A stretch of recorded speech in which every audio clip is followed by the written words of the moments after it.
we lived is present-day Ukraine. It was tough. It was so tough, everything disappeared from the stores. You could not buy anything. We had two very small kids, and I remember I would have to go to the store like at 6 o'clock in the morning, wait till they bring milk, and stay, be in a huge line, get a gallon of milk, bring it home. A lot of times I would bring it home and it would already be spoiled, believe me or not. We were a part of the underground Baptist church in the Soviet Union.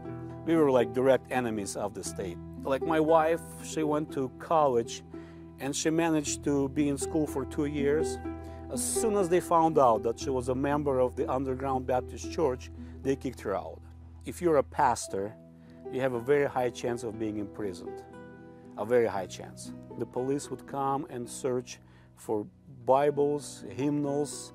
Everything was censored. I mean, there was no point to read the newspaper. It was just all 100% propaganda. It was a miserable existence in this regard. Everything was censored. Everything was filtered. Nothing was changing. Everything was getting worse and worse. Everything was kind of collapsing before your eyes. We were still in Europe when the Berlin Wall went down. Of course, at that time, we did not know the famous statement that Reagan made in Berlin. Mr. Gorbachev, tear down this wall. We got this first opportunity to move to the United States. I was only 20 years old and my wife was 20 years old. But even though the propaganda was saying, in America, you're gonna be, living under the bridge and, it's gonna be horrible. But I'm like, it cannot get worse than what we got here. Let's take our chances. It's definitely a cultural shock in a very positive way. I mean, imagine, it's like, I guess the best description would be going from old black and white TV, like 1950s black and white TV, to state-of-the-art digital. It's that kind of a shock.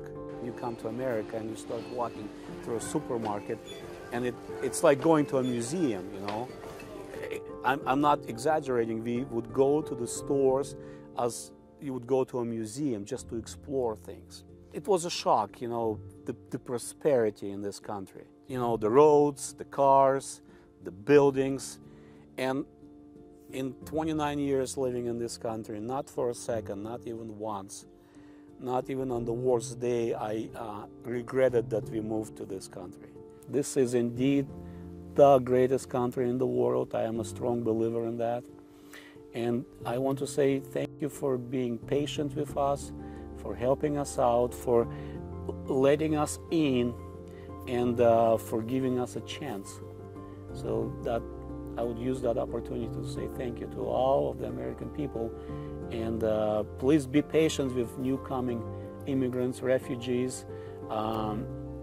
They might need help today, but they'll be contributors tomorrow.